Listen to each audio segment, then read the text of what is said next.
Okay. So welcome everyone. Thank you so much for coming.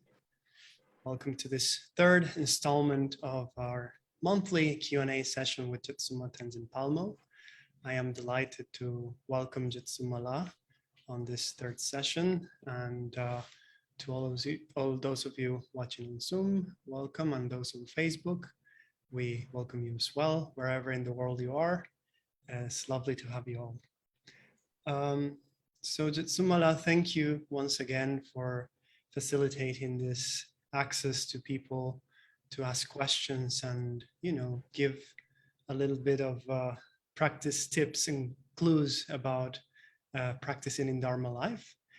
But before we actually get into the Q&A, I would like to talk a little bit about your newly released book, The Heroic Heart, where you talk about the 37 practices of the Bodhisattvas. So what can you tell us about this new book, Jetsunma, about the topic itself and the content? Well, of course, this is a very traditional book on Lojong, or mind training. And it is indeed a book which has had many various wonderful lamas commenting on it, including the Gyaltsen Rinpoche and others. So my little contribution is like a teaspoon compared with the ocean, but nonetheless, it's an easy read, which hopefully has real direction for our everyday life. I mean, the thing about the Lojong teachings is that they are not necessarily high philosophy or very, very profound Dzogchen teachings. They're just basically how to take the things which happen to us in our daily life, and the kind of people we meet, the situations we come across, and the things, especially things which we don't like sickness, loss, difficult people, difficult situations, all of those things which we regard as being an obstacle for our practice, an excuse not to practice, and recognizing that those are the practice. That's it. It's easy to be lovely when everybody's lovable. The challenge is to keep our equilibrium and our good heart when people are really very, very difficult. And so these teachings on Lojong are timeless. It's not something which was very relevant in the 12th century, but in modern day life, they're pretty useless and irrelevant. On the contrary, never were they more needed than in the difficult times which we're all facing nowadays. Samsara carries on. And this is how to deal skillfully with living in samsara and transform samsara into a pure land. Not by outwardly changing anything, but by inwardly changing. Wonderful. Thank you, Jetsunma, for that beautiful summary and explanation of the contents of the book. So for those of you who want to acquire the book, it's out on all the major platforms in the 3 presentations, which is the paperback version, the ebook or Kindle version, as well as the audiobook. So it is out in the world now. So we rejoice in that. And definitely we also would like to thank all the people who, worked very hard along with Jetsunma for making this book happen.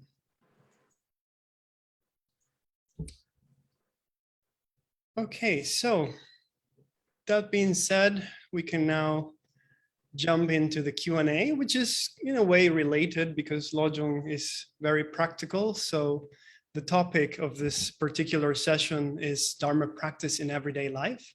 And we've received a bunch of questions on the topic.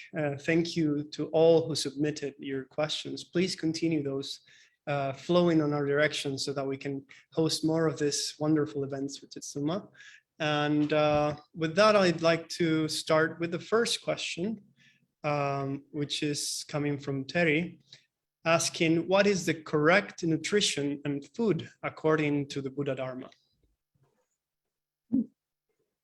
Well, I mean, actually speaking, traditionally, there is no particular food restrictions in Buddhism.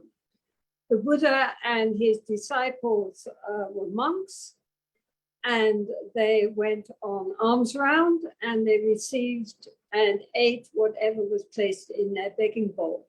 They couldn't say to their patrons, "Excuse me, I'm wheat intolerant. You know, could you please give me something else?" I mean, whatever was placed in your begging bowl, that's what you ate. So there were the three restrictions: that one did not kill oneself, one did not request that the animal be killed on one's behalf, and that one did not know that the animal was killed specifically for oneself, right? So if all those three criteria were realized, then one could eat. However, of course,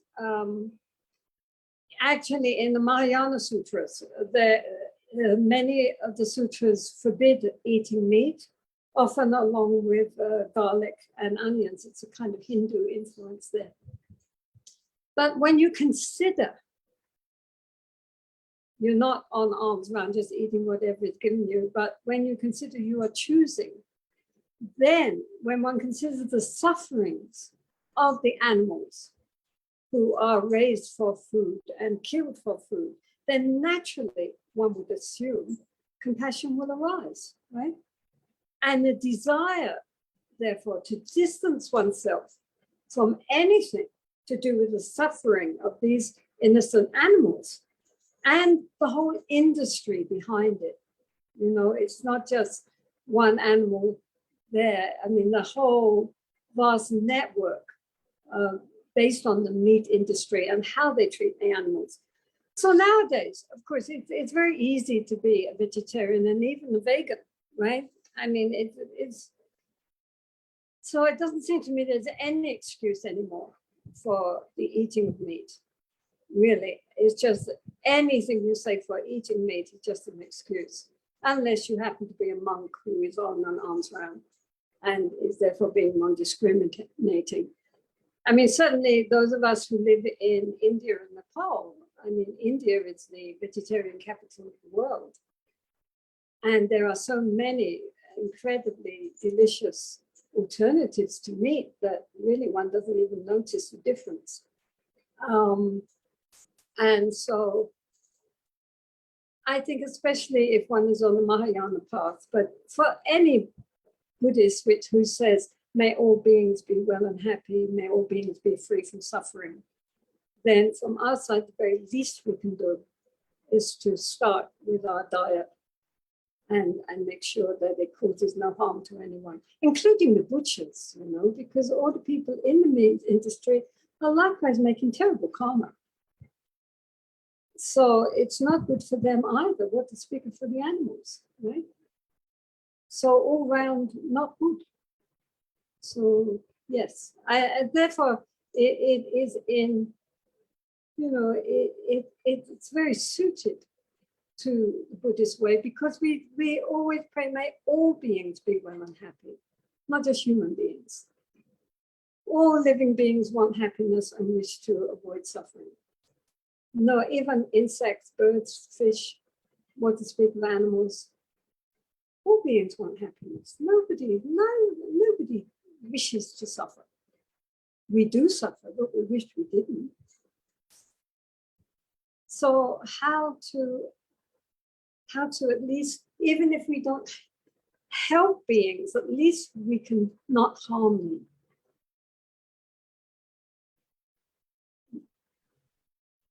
Thank you so much, Jetsunma. So we can move on to the next. May I say one thing, which is that at least the nunneries were among the foremost in the Tibetan community, which is very carnivorous, to choose to have a vegetarian diet. Yeah. They were not forced to do that. They themselves, I think most nunneries have stepped forward and said that they would prefer to be vegetarian. which is wonderful. Rejoicing about that. Yeah. So let's move on to the next question coming from Andrea Matuk. Says, I am very new to Buddhism and have been practicing for over a year. It happens that many times I see great improvements in my thoughts and attention during my day. However, at the same time, there are moments of big confusion and frustration. Those bad feelings are even stronger than when I did not practice Buddhism at all. Could you tell me if this is normal, or maybe I am making very bad progress? So be reassured, this really is perfectly normal.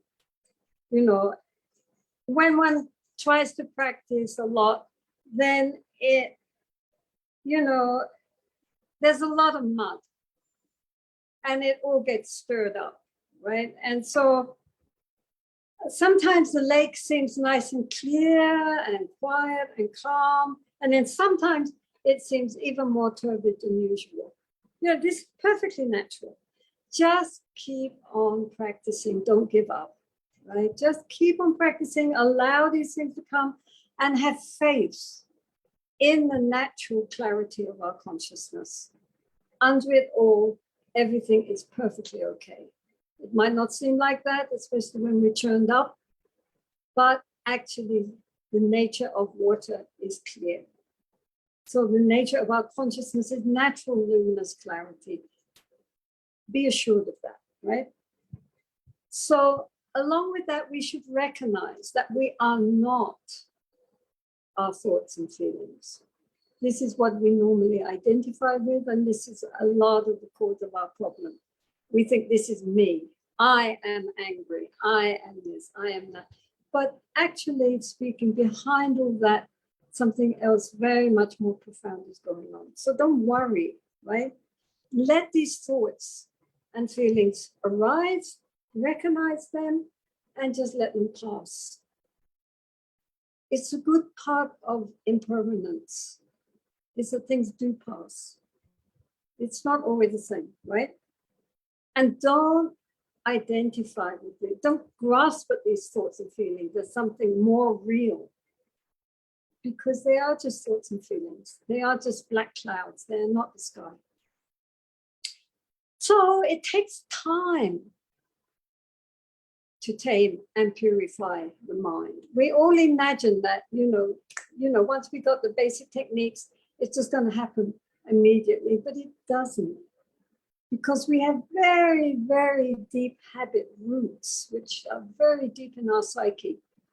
And it takes a lot of time and faith and effort to transform. But as we always say, these are not the nature of the mind, right? These are habits which we have learned and are very deeply established, but they're not inherent to our true nature. So therefore they can be removed. It might take time, but they can go, right? So, the thing is that we are habituated to being out of control. And when this happens, we just flow with it. And this is the problem. It's like a wild horse. We're holding on to the reins, but the horse is galloping away the way it wants to go. We are not in control of the horse. And so what we need to do is to tame that horse and make it amenable to training, so that even though it keeps its energy, it doesn't just run out of control, taking us with it, right? So basically patience, perseverance. Every time we fall flat down, stand up again, don't give up hope, and know that our essential nature is completely pure, is love, is compassion, is wisdom. We just have to recognize that and then stabilize that understanding of our true nature and stop identifying with everything which is not our true nature. So keep going. 1 year, that's nothing. Come on, a few hundred lifetimes. Just keep going. That's very encouraging, Jetsunma. Thank you. Let's move on to the next one from Thierry Shore. says, traditional Tibetan society relies heavily on astrology for everyday life. Should we take on account auspicious or inauspicious days before engaging in any kind of practice? Should astrology inform our spiritual endeavor at a regular basis? Yes, right. Well, traditional societies everywhere, really, in general, rely on astrology, both in the West and in Asia, in Africa, wherever you go. However, honestly and truthfully, I don't think the Buddha carried an astrological chart around with him in his begging bowl. Nor did Milarepa have one secreted up in some chink in his caves. So we can manage without them, in other words, right? I mean, sometimes it's nice, right? It's nice to carry out a special function on a designated auspicious day, right?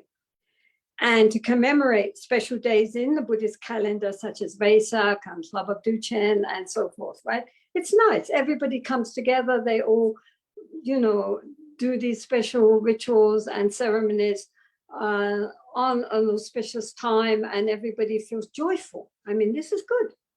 No harm. But in general, if we are aware and if we do try to develop a loving heart, then every day is an auspicious day, right? I mean, if we're cultivating our loving kindness and we're really trying to bring the Dharma into our everyday life, then whatever comes to us, we can respond skillfully, and then that's auspicious, right? Doesn't all have to be on, designated certain days.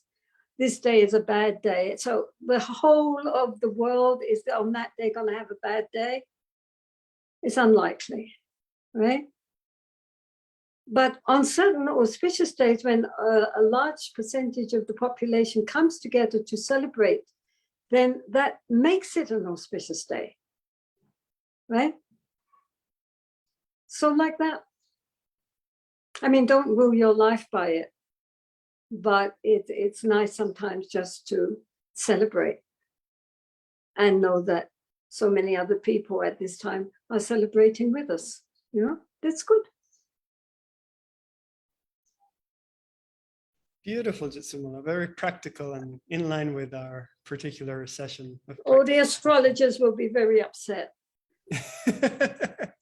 Perhaps, but still, it's very practical.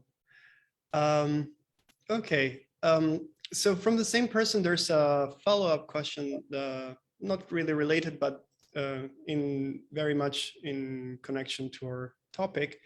And she says, if even after years of dedication, if we don't see any results to our meditation, should we give it all up and engage in social work instead? Well, when I read that question, I immediately thought of the well-known story of Asanga and Maitreya. So for those of you who don't know the story, I think it's very apposite here.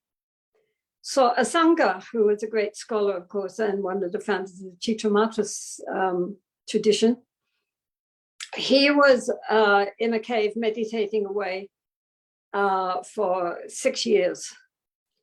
And on Maitreya Buddha, the coming Buddha. And he didn't get even so much as an auspicious dream. Nothing. So he gave up. He said, this is just a waste of time. So he gave up and he went out. And then he saw someone who had a big rock in front of his house, which was casting a shadow on the rock, on his house, because of this big rock. So he was rubbing it away. And Sangha said, what are you doing? And he said, well, this rock is blocking the sun from my house. So I'm rubbing it away. So eventually it will come down and then the sun will get in. And so then the Sangha thought, what a waste of time. Well, if you can spend so much energy on something so futile, what to speak of meditating on Maitreya? So he went back again, and another 3 years, And still absolutely nothing happened. So then he left again. He said this really is useless. 9 years and not even an auspicious sign. And he went off, and then he found a man with a big lump of iron, and he was also wearing it away. And he said, "What are you doing?" And he said, "I'm trying to make a needle. I need to sew up my clothing, and I don't have a needle. So there's this big lump of iron. I'm going to keep rubbing it until it forms a needle." So again, the Sangha said, "Oh, what a waste of energy on something so completely useless. So what can I say about myself?" So he went back again, another 3 years. So now it was 12 years and still nothing. So then he went off again. And this time he saw this poor dog, this poor bitch, with her stomach completely open and all her guts coming out and putrid, full of flies, all these grubs eating her. And he felt so sorry for her lying there. And he thought, well, if I pick them up with my finger, I'll hurt the grubs. So maybe it's better if I lick them gently and then I can spit them out in a safe place. And that way I don't help the dog and I won't hurt the grubs. But she stank like anything. So he knelt down, then he closed his eyes, tongue out, closer, until suddenly he hit the ground. Then he opened his eyes, and there was Maitreya standing in front of him. And so Asanga said, "Well, you took your time. There I've been doing 12 years of practice, and where were you?" And Maitreya said, "I've been here the whole time since you began. But because of your impure perception, you couldn't see me. Then, because of all your practice through the years, gradually, you wore away your impure perception until finally you could see me as a putrid dog. And then, because of your great compassion, that cleared away the last of the veils of your pure perception, and you can see me as I really am." So Asanga looked a bit dubious. And Maitreya said, "Okay, put me on your shoulder and take me into the village and ask the people what they see on your shoulder." So he places Maitreya on his shoulder and he goes into the village and he says to the people, "What do I have on my shoulder?" And everybody said, "You don't have anything on your shoulder." And then finally, one old woman whose obscurations were not so deep said, "You've got a mangy old dog on your shoulder." And then he realized, yes, it was true. The Buddhas and Bodhisattvas are always there. We just don't see.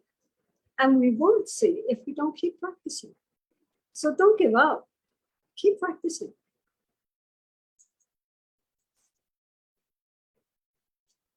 That is a definitely brilliant piece of advice, Jetsunma. Thank you for that. So the next question coming from Nishreen Muhammad. I mean, social service is also good. Oh. Nothing against social service, right? One can do both, perhaps, Jetsunma. And so do both.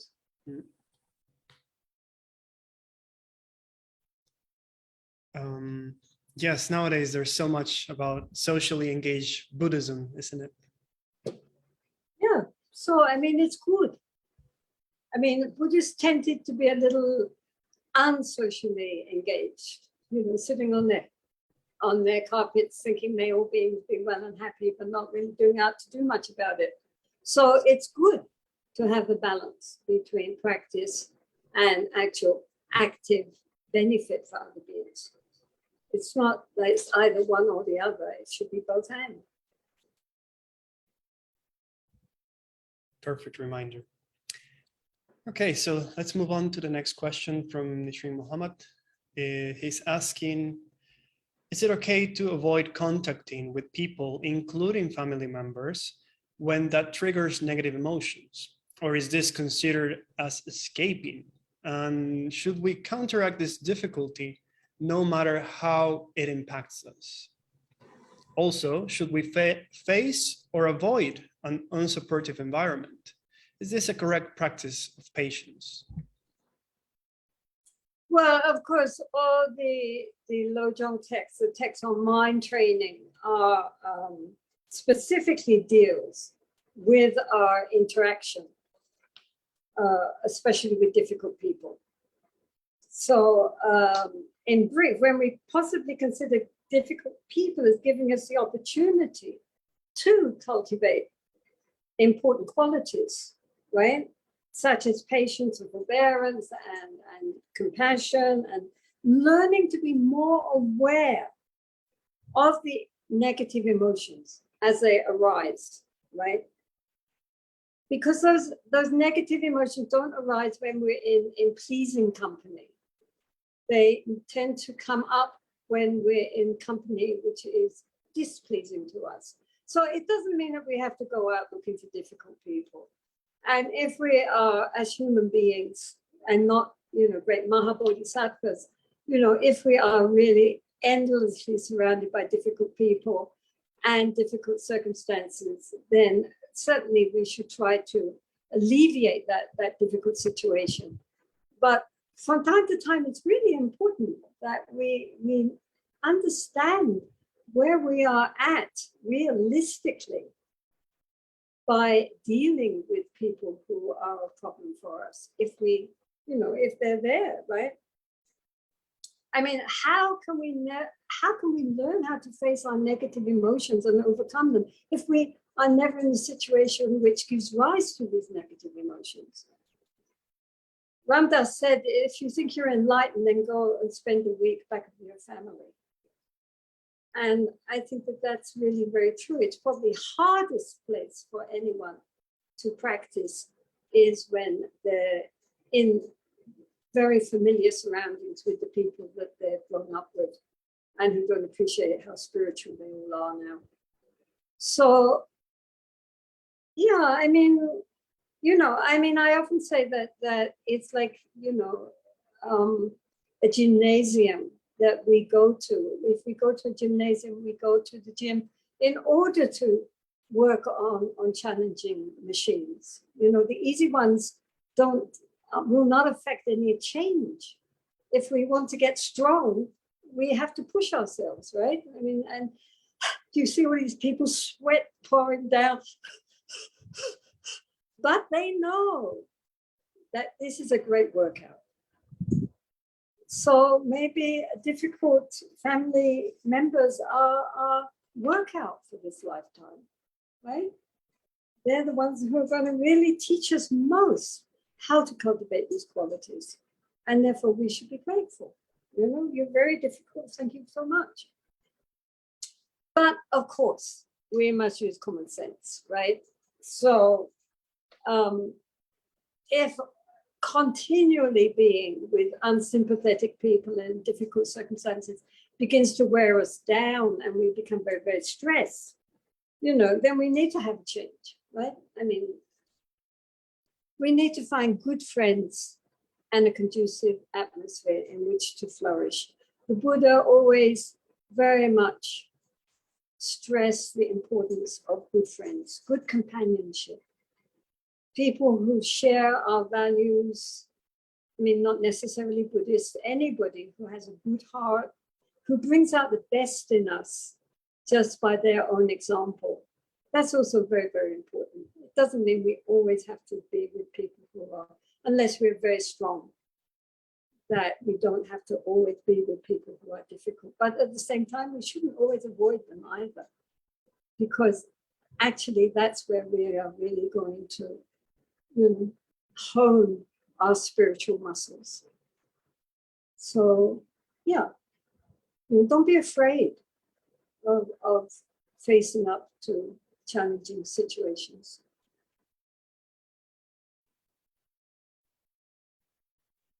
Thank you very much. Very good reminder, just like any training, right? We need to be aware of where we are and then do what we can. Yeah, I mean, Buddhism always talks about practice. Mm-hmm. And this is what it all is. It's a practice. It's a life practice, right? And just as if we are learning any skill, you know, sometimes we go right and sometimes it doesn't work. But we don't give up. We just keep going until finally it becomes effortless, because now we have become really proficient. But to get there takes a lot of work.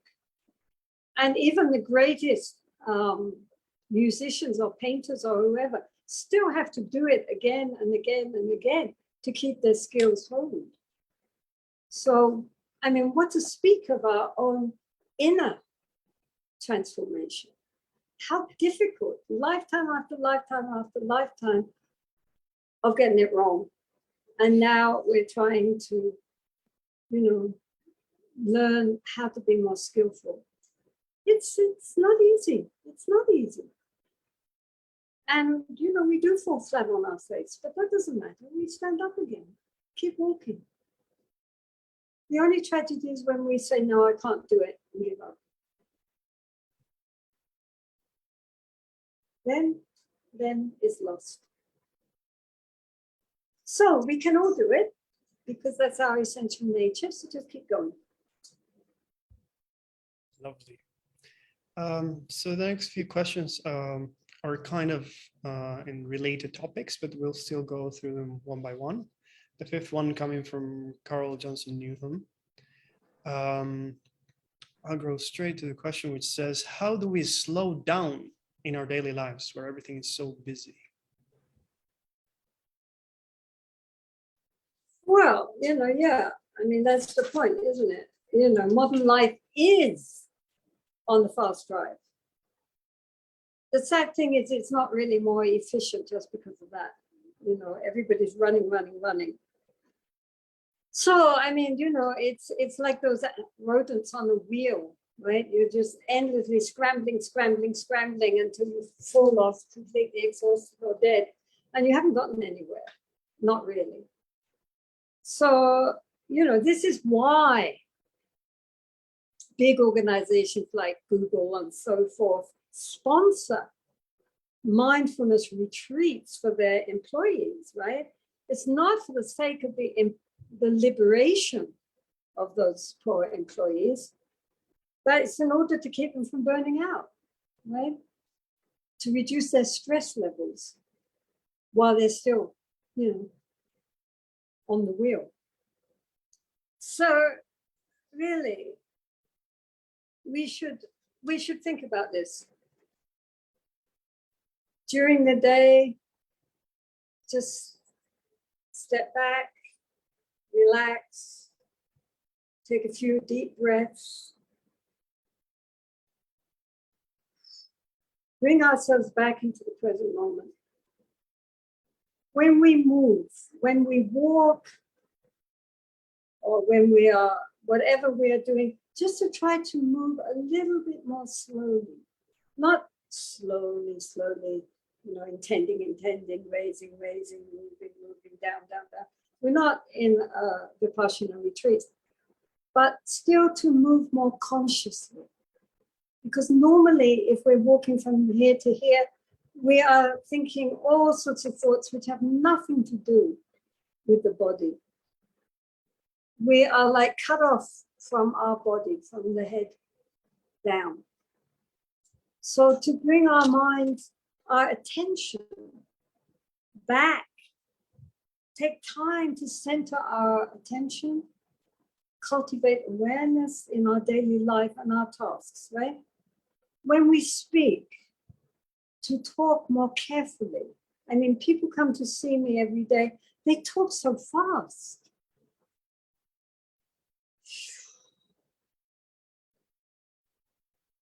Slowly, right? Take time to listen. Take time to listen. I mean, each one of us, only we can bring more awareness and clarity into our lives. It's up to us. No one can do it for us. But it doesn't take time.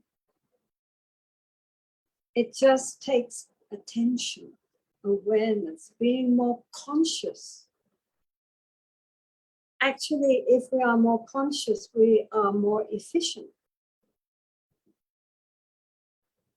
We don't make mistakes. We don't forget things.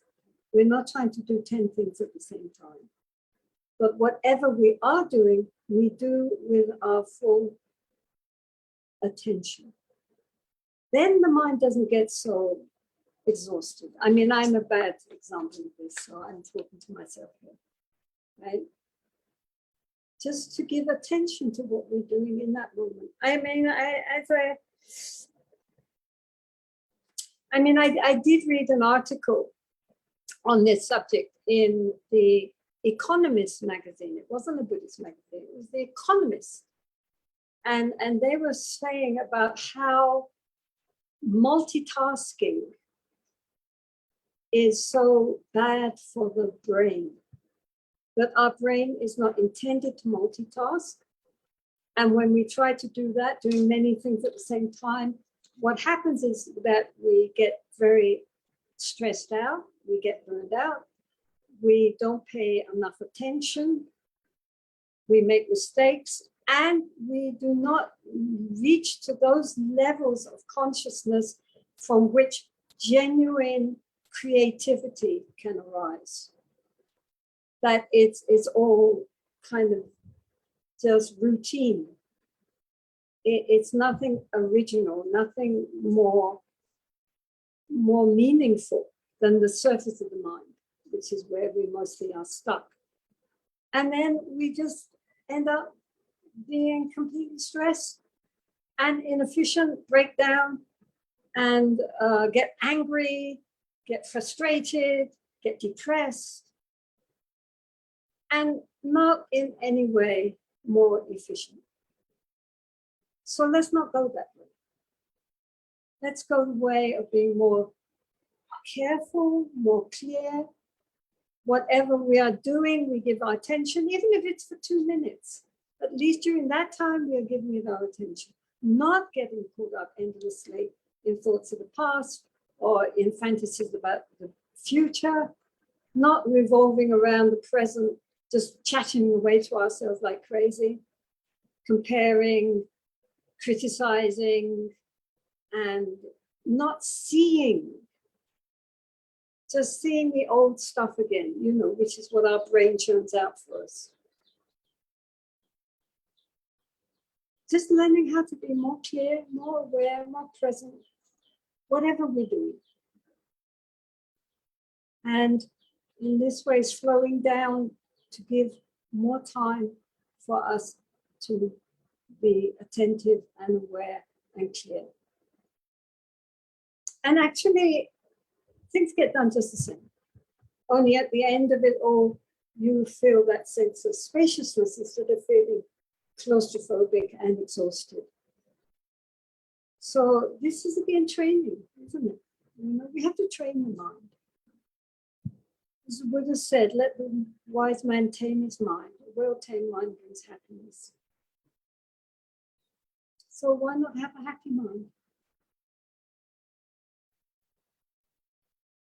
Thank you so much, Jetsunma. Allow me to do a small, tiny follow-up on this one. It's not on the questions, but you mentioned, being aware and attentive when we talk even. And one thing that I think you do have a lot of experience with is listening. So would you say, I'm sure that the answer is always also connected to being more aware and present, but any clues, any tips that you can give us about being a good listener? Well, I mean, it's not just being a good listener, but also being a good speaker. There was a Jesuit priest, we were talking about Jesuits yesterday, a Jesuit priest called Anthony de Melo, who had obviously done a lot of Vipassana and mindfulness courses. And he brought this into his teachings. And one of the things he said, which was very, very nice, he's really very, very, seems like a really lovely person. He was very not in favor in the Catholic Church, but he said, when you speak, imagine yourself behind yourself listening. Because normally we are not even conscious of what our voice sounds like. And when somebody plays a recording of our voice, most people don't recognize it as themselves. We don't even know what we sound like. So he said it's a very skillful thing to step back as if you were somebody else, listening to not just the words, but the tone of one's voice. You know, often when people are arguing, they say, but I only said, but it's not what you said, it's how you said it. And then again, in arguments, not listening to the other side, not opening to the other side, because you're too busy trying to put your point of view. And so to be skillful in speech, to be skillful, listen to yourself, what the words you say, the tone you use, and then how much space you give for the other person to speak, and how much we listen to what that other person is saying. The whole practice of skillful speech and skillful listening is, in our social context, really very, very important. Indeed. Once again, that shows us that it's good to be around people in order to practice these things, isn't it? Yes, good people. I mean, people who say the things we want to hear, people who say the things we don't want to hear, all of it, all of it. We take everything onto the class. Definitely. Okay, so moving on to question 6 from Lily. What methods can we use off the cushion to help us maintain that loving awareness throughout the day? Well, we've been dealing with this sort of, but I would say just do it. People are always wanting the right perfect technique that somehow or other is going to solve all our problems, but there is no perfect technique. There is being aware or not being aware, being distracted. As Mingyur Rinpoche says, either we're lost or we're not lost, right? And that's the point. And normally we are very comfortable being distracted. Our minds zoom off into the past, all our thoughts about people and situations in the past. They bring us joy, they bring us anger, they bring us despair, but it's always something which happened before. Or our plans and ideas and fantasies about future, what's going to happen. But how little attention we give to right now, the moment here in front of us. So, I mean, it's up to us, isn't it? Either we're mindful or we're not mindful, it seems to me. So if, for example, we feel agitated, or worked up, then to bring the attention to the breath, which is so simple. It's not high philosophy. It's not, the ultimate Dzogchen view. It's just breathing and knowing we're breathing. And it brings us back. It brings us back right here, right now. And as I say, be more conscious. Be more conscious of our movement. The Buddha said we should be more attentive to how we walk, how we stand, how we sit, how we lie down, knowing it. When he walks, he knows he is walking. Sitting, he knows he is sitting, right? So always the sense of being present that's a very skillful way to bring our mind back into the present moment. Just sit and be conscious of sitting. What does it feel like? The feet on the ground, the bottom on the chair, the back straight or not straight, any aches and pains. Normally we blot those out from our consciousness. So bring ourselves back, right? Oh dear. Our mad monkey mind resists being tamed. It likes jumping up all over, grabbing what it can, and just messing around. It does not want to be tamed. It resists being tamed. But once it is quietened down, it's a happy little monkey. It's still a monkey. We haven't gone beyond monkey mind, but at least it's a happy, pleasant little monkey. It's not fighting and running around and jumping up and down and never still for a minute. It's a quiet, contemplative little monkey, right? Yeah, I don't know, you know,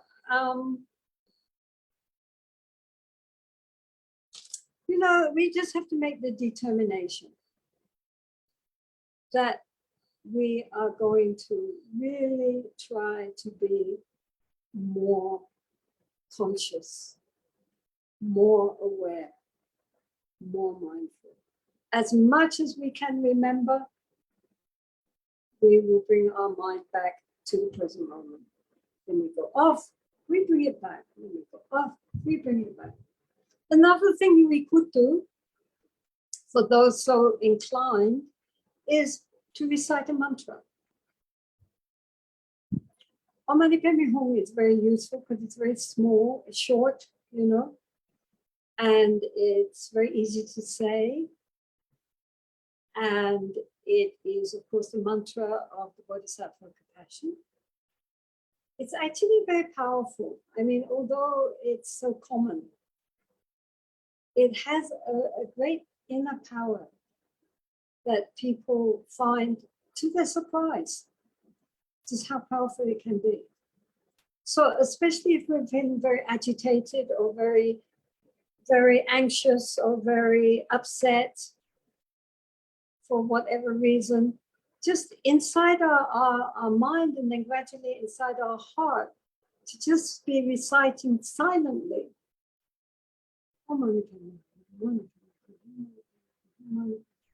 It's a very powerful mantra.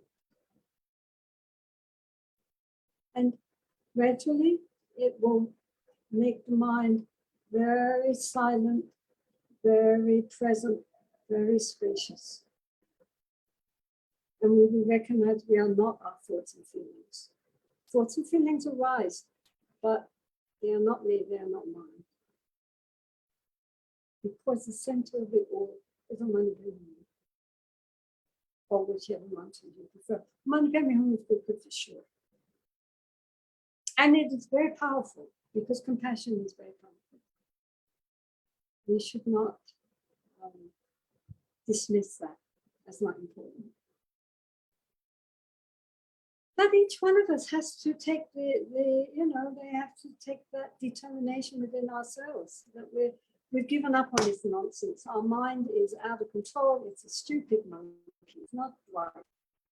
And we are going to become the masters of our mind, not the slaves of our mind anymore. It's enough. We've had enough now. All this distraction. Let's work with a kindly heart at becoming the lords of our own heart instead of the slaves. So we all have lots and lots to do. Nobody can say that we are not going to do it. There's nothing to do. On one level, there is nothing to do, but on the other hand, if you don't do anything, nothing's going to happen. The transformation is within.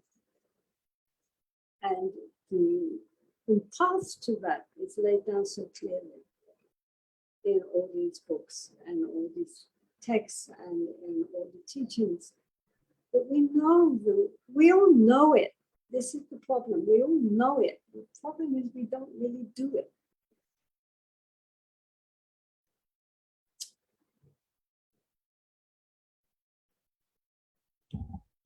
So we need to get moving. Yeah. The next question, Jetsunma, is very similar to the previous one. If there's anything you'd like to add, it comes from Halvor Volden, and it says, do you got any tips on how to integrate a more intensive meditation practice in combination between awareness in the daily life, small interactions, meetings, and more traditional meditation?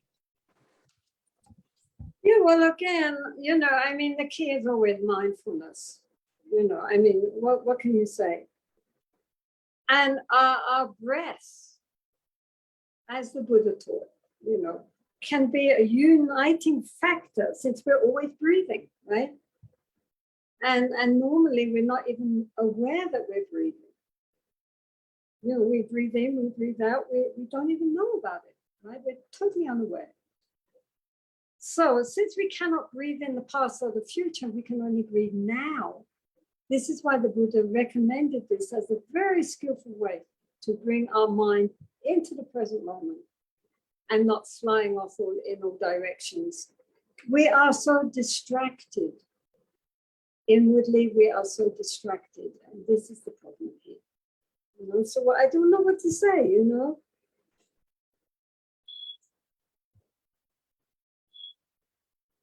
You know, we need to develop this sense of inner space and awareness. This is so that we recognize that we have thoughts, we have emotions, but we are not the thoughts and emotions. This is so important to understand.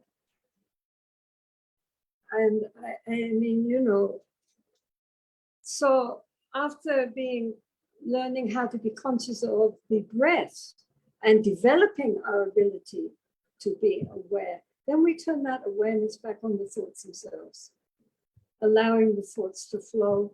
And the fact that we can be conscious of the thoughts shows we are not the thoughts. Otherwise, we couldn't be conscious.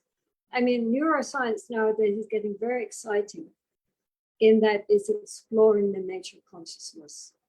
Before it avoided consciousness. You say anything about consciousness to a neuroscience, and they would jump and say, that's the elephant in the living room. We don't talk about consciousness. Now they are investigating consciousness. So exciting because they have recognized it is not the brain. It is not created by the brain. The brain is more likely created by consciousness. That all living beings on this planet and throughout the universe share consciousness. And that the ultimate nature of consciousness is, I mean, this is from a neuroscientist, I couldn't believe it. The natural nature of the consciousness is immortal, is deathless. I mean, extraordinary. And so that's what we have to recognize is our consciousness and not be so bedazzled by the fabrication of the brain. The brain is very useful, we need it, we've got to live, but it is not our true nature. And the only way we can discover our true nature is by observing the mind. And coming more and more into contact with the depths of our own consciousness. The pure consciousness. So, I mean, that's very exciting, really. I mean, I think that, you know, that's what meditation is about, of course. It's not about making it, you know, it's not even about making us feel happy. It's about recognizing the nature of our consciousness.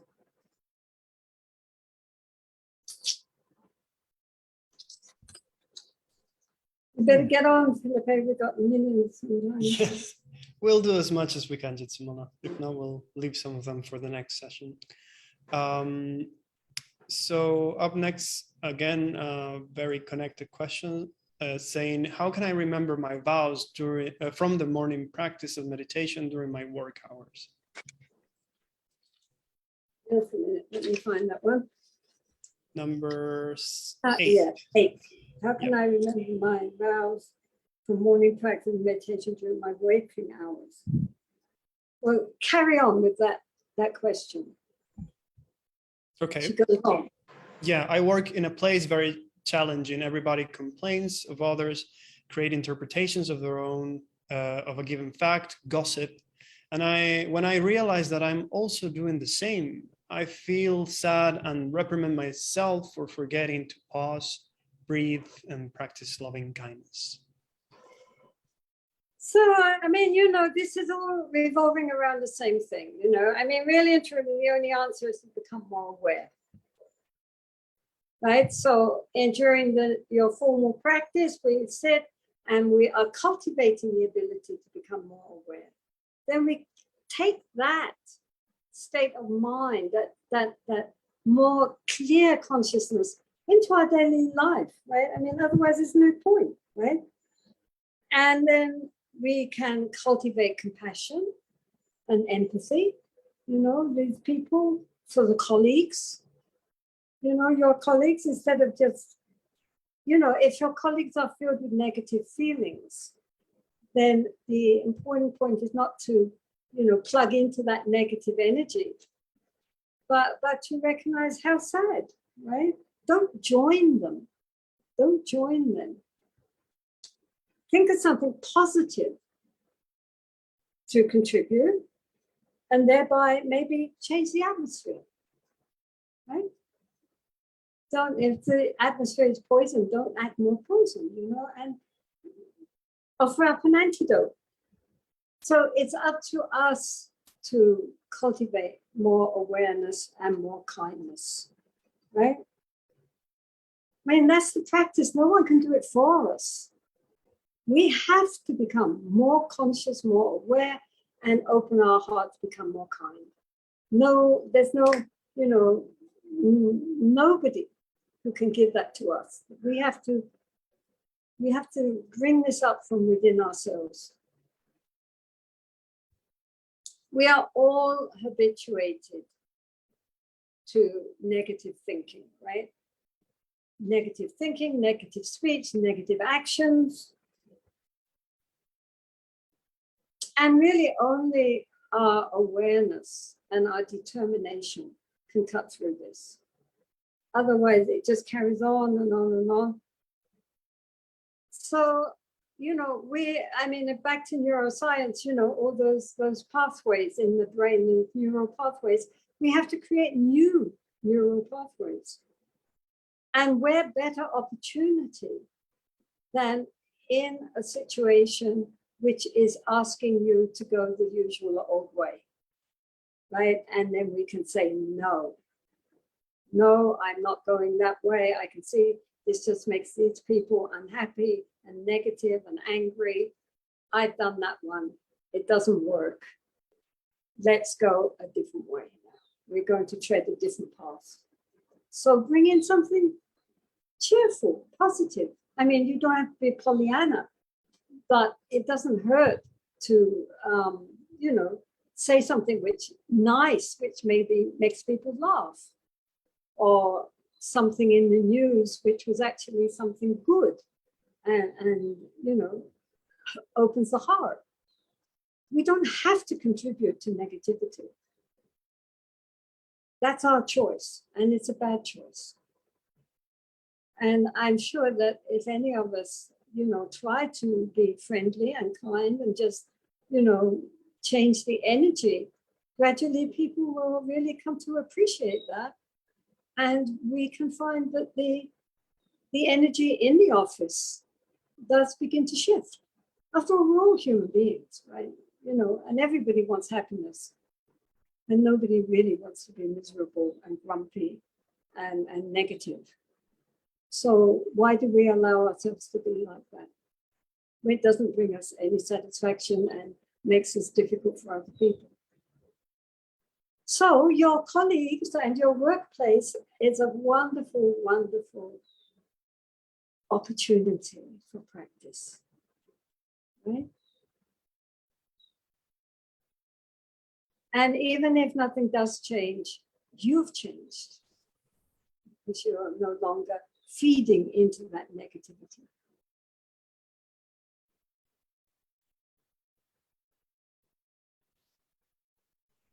Okay, Jetsunma, moving on. The next question, I feel that you've mostly answered, but if there's anything that you want to add from, oh, I'm going to butcher this last name, sorry, Philip von Drugenbrock. What kind of practices can we do when we're going through day-to-day life and are not sitting in formal meditation on the cushion? If there's anything you'd like to add to that, Jetsunma. Well, I mean, he said when we are at work, when we're walking, on the bus, talking, cooking, and so forth. I mean, that's the whole thing, isn't it? You know, again and again. Please be more mindful, more aware, more present, and more kind. If we could just learn to be more conscious and more kind, this would be a totally different planet. Really, I mean, what can one say, you know? I think that's perfect. I mean, just recognize that every single being we meet wants happiness, wants a sense of well-being, and does not want to be unhappy and suffer. Nobody, not just human beings, but animals, birds, fish, insects, flies, they all want to feel okay. And they don't want to be hurt. They don't want to suffer, right? So therefore, again, bring attention to the present activity as much as we can, right? Without judgments and without inner commentary. Just being aware and conscious of what we're doing while we're doing it.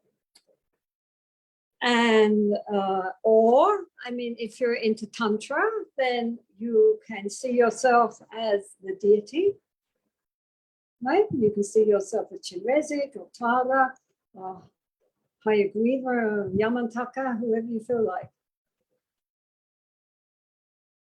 Visualize yourself, because in the tantric practice, of course, you having dissolved the deity, then you appear again as the deity. And not just oneself, but all the other beings too. It's not that one is Tara and everyone else is just a, you know, grubby old sentient being. All beings are Tara. All beings are Chinrezig. We recognize their innate Buddha nature. We recognize our own innate Buddha nature. This is called having the pride of the deity. Then all sounds that we hear are mantra, and all thoughts which arise in the mind are just the play of the deity's wisdom. If you're into Tantra, that's how you practice. Right? It's not just a matter of how many mantras you're reciting. It's a matter of that sense of inner dignity of the deity.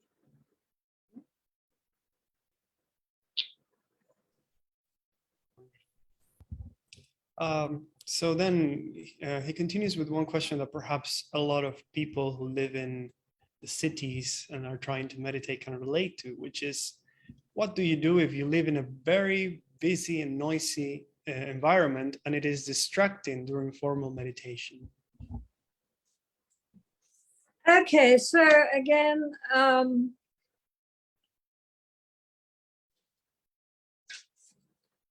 on, I've lost myself.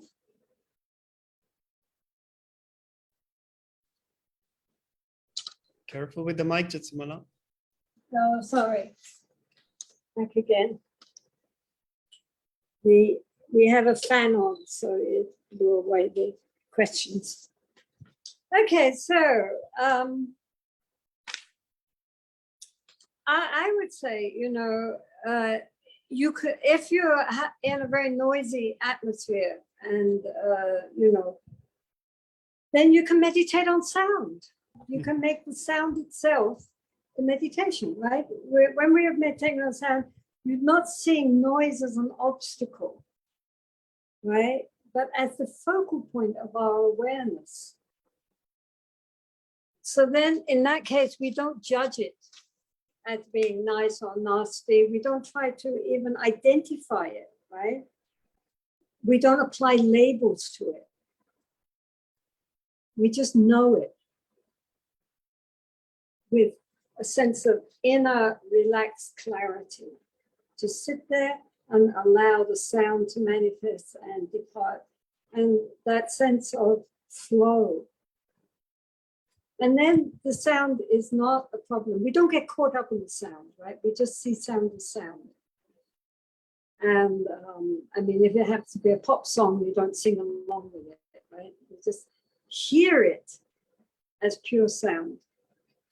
And then that becomes it can become a very profound meditation, actually. And it's no longer regarded as an obstacle to our practice. It becomes a practice. So again, that's a matter of taking everything onto the path, not rejecting anything or thinking that we can only practice in certain ideal circumstances and otherwise those things are an obstacle to our practice. It's, again, a skillful way of opening up to what is, rather than trying to make what I think should be.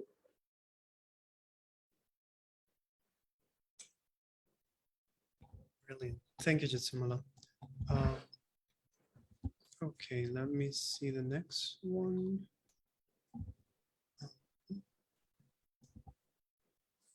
Okay, yes. From Barbara Weinstein. Is it possible to go deep in meditation? I get scared that I will get stuck there. Time disappears.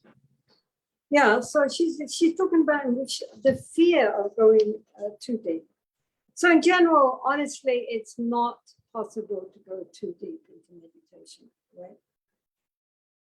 We always re-emerge, so don't worry. We have to allow ourselves to enter into deeper levels of consciousness which are beyond thought. It's only the ego that is afraid, because these states are beyond the ego. So in those deeper states, there is no fear. But before you enter them and relax into the deeper states, the ego is screaming, because to the ego, this is death. But it's in fact the entry into a much deeper level of consciousness. So don't worry, it's a good thing.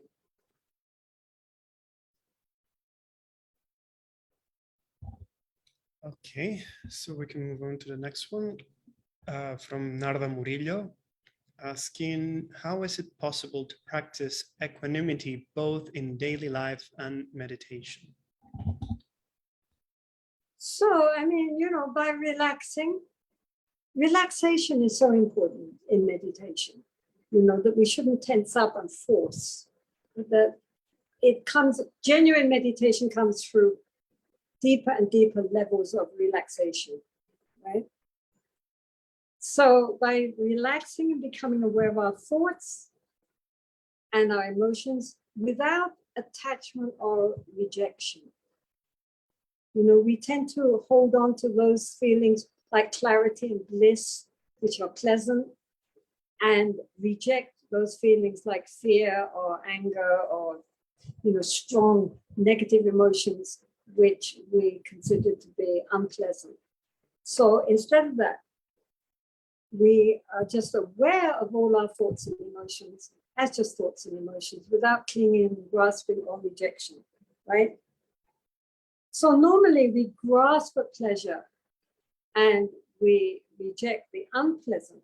But if we're simply aware of this automatic response, then honestly and truthfully, we do not need to succumb to those feelings. And we can simply observe them without being pulled in. The problem is that when these feelings come up of pleasure or displeasure, rejection, we immediately grasp or reject. We're not even conscious that these feelings are coming up, right?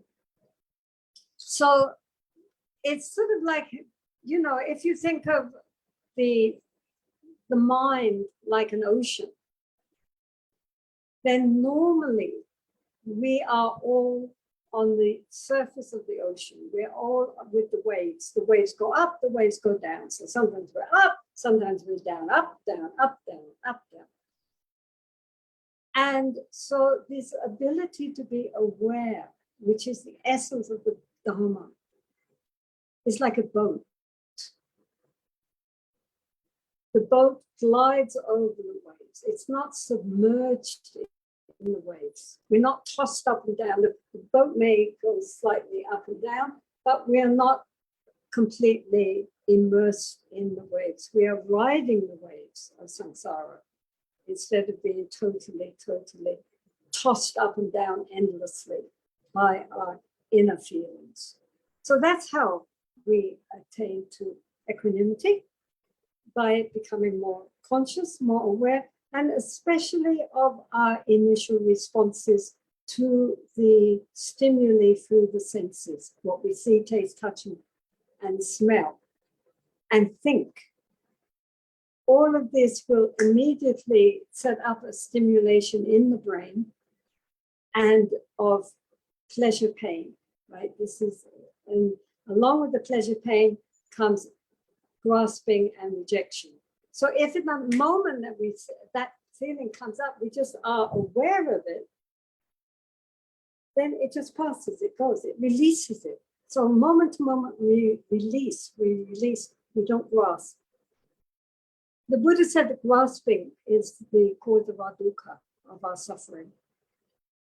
And basically that's what he meant, that we grasp at all the stimuli which comes in through our senses, and we don't just observe and let them go. Release them instead of grasping. So in that way, wherever we are, whether we're on our cushion or whether we're in daily life, there is this inner equanimity in the mind, this open, spacious clarity in the mind. Yeah. And the reason why we sit is in order to get practice in recognizing that. Because it's easier when you're just sitting and not got too much external stimulation. We begin to recognize that ability to have this spacious awareness. And then gradually we can carry on that into our daily life.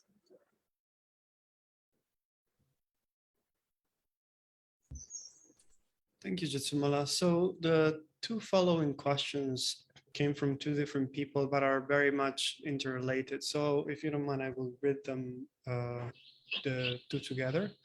Number 12 is from Alicia Susunaga, saying, my mother is 90 years old and healthy. My sister and I assist her and organize everything and visit her 3 or 4 times a week.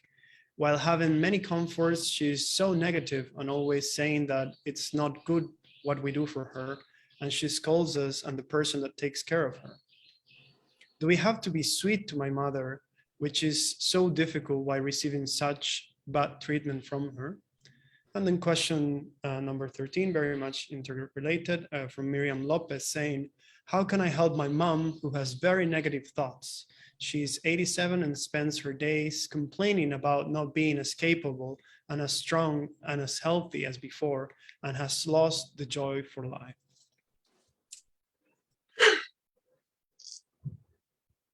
Well, you know, I mean, honestly, many old people become cantankerous and difficult, especially as they age.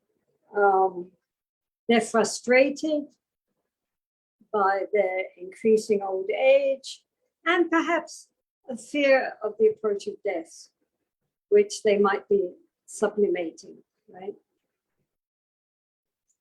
I mean, even if they're healthy, right? A lifetime of resentments comes to the surface, and probably, you know, really, I don't know. I think from their side, maybe there's not much you can do.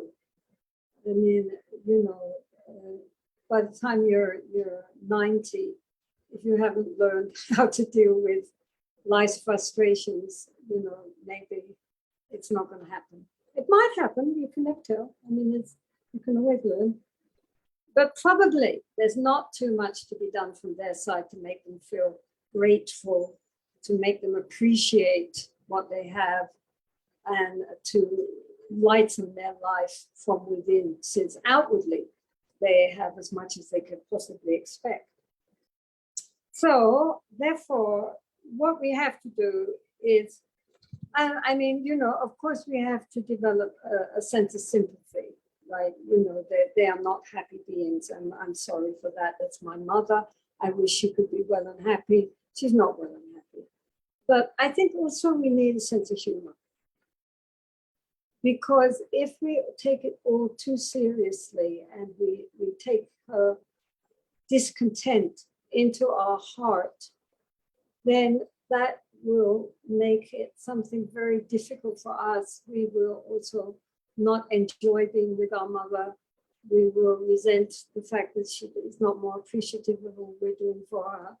And then we feel guilty because we're not nicer in our heart towards our mothers, etc. So I think really we need to lighten up a bit and recognize this is really a completely ridiculous situation, not to take their complaints to heart, because you're doing the best you can, right? You're doing your best, and their lack of appreciation is hard, but we have to accept that's the way they are, and just stay within ourselves, inwardly cheerful, and pray for their well-being. I mean, this is a sad situation, but it's very common. And some old people grow more and more loving as they get older, and more appreciative, and really very, very sweet. And some just don't. And if they have spent much of their life inwardly complaining, then when they get old, they're going to carry on complaining, because that's the habit they're in. So I think from your side, you can say to yourself, well, I'm doing the best I can. I'm sorry you don't appreciate it, but nonetheless, may you be well and happy, and not take it to heart, not feel guilty. Just accept this is a very sad situation for them. And, you know, and also determine that when you get old, you won't be like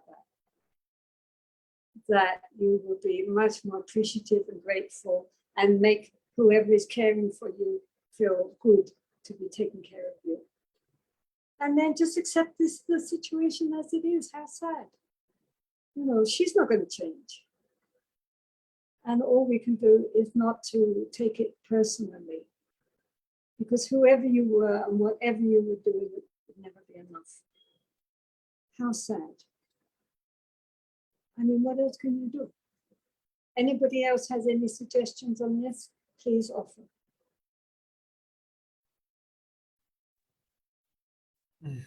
Yeah, tricky indeed. It is tricky, and we have to recognize that others are not going to change. The only people that can change are ourselves.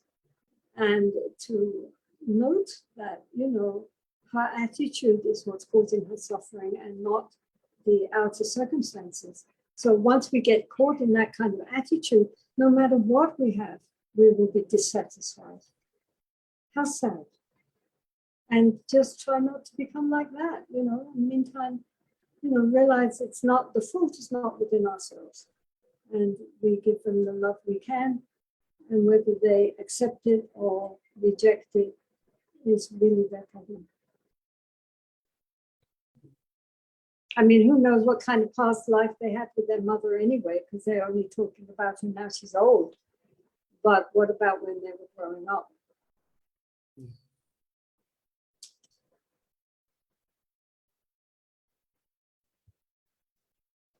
Okay, so moving on from this topic to a different one, coming from Alona, it says, 2 years ago, I was at my second silent 8-day retreat. By day 8, my mind was so amazingly, hugely spacious. I felt I am not ready to go back home because I didn't know how to deal with this openness. On the way home, I've had extreme migraine and I had to go to the emergency room. My question is how to deal skillfully with the transition from retreat mind to worldly mind? Okay, so usually if possible, but of course if you're in a group retreat, it might not be possible. But if you're doing your own retreat, then it's skillful to start a retreat slowly, build up to the main focus, and then gradually loosen the intensity so that the mind is ready to step out of retreat and back into the world. I mean, if you're building up, and then you go back into the world, it's psychologically, it's too much of a shock. So certainly if you're in charge of a retreat or if you're leading a retreat yourself, then you should, make it so it starts a little slow, builds up to a crescendo, and then gradually gets less and less and less. So the difference between retreat consciousness and outside consciousness is not so great. Usually, if you are doing any kind of extended retreat, you do it in that way, so that then you can just flow into the world without that, that tremendous difference that comes from being in retreat. And because it's a shock to the whole system. If you're in a state of very heightened awareness, as she said, with this open, spacious mind, and then immediately step out into having to deal with the world outside, it's too much of a shock for the system. So gradually decrease the amount of sitting you're doing, move around more, begin to interact more with what is happening around you, so that the difference between the two states of consciousness are not so extreme.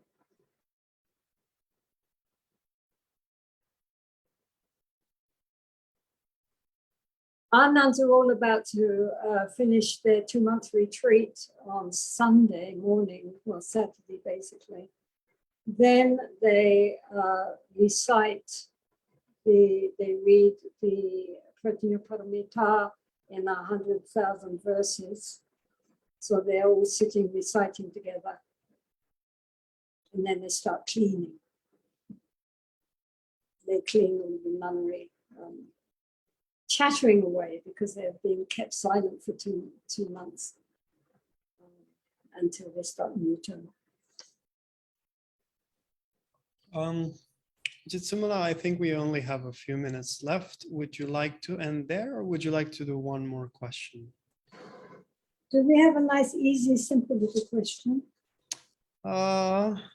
You can choose whichever question we have remaining from 16 to 18, whichever one you find the easiest one to answer. All right, well, let's keep going. Do number 16, because this is important. So, 16? Yeah. Okay, I'm confused with the sentence, nothing is right or wrong. I have heard a few times in Dharma talk. My thinking is, if there is nothing right or wrong to everything, then how will one know what is right and what is wrong? What does it actually mean? Jetsunma, please help me understand this. So basically, the statement that there is no right and wrong is taken from the view of ultimate reality, right? From ultimate truth.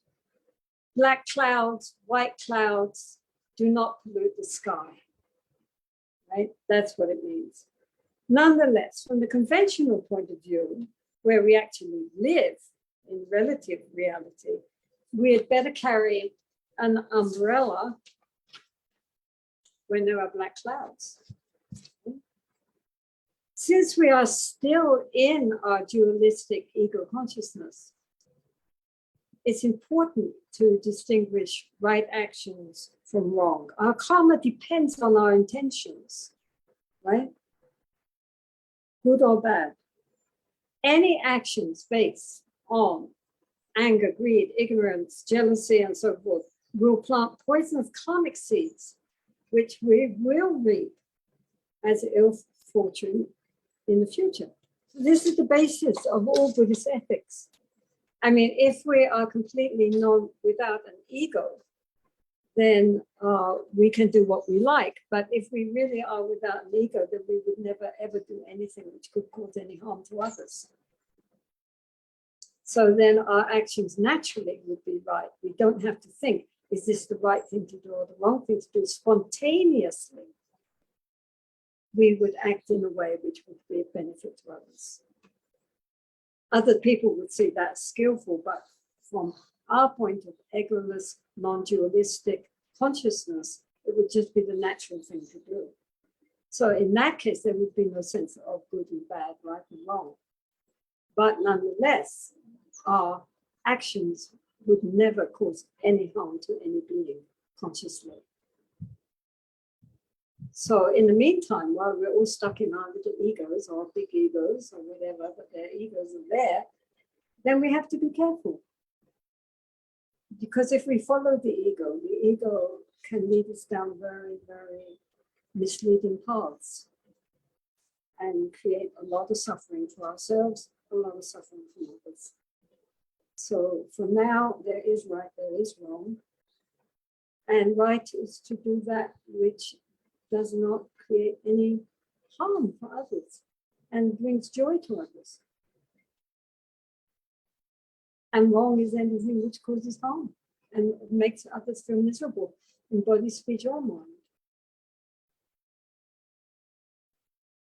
But from an ultimate point of view, as I say, yes, if we look at the vastness of space, where is right, where is wrong?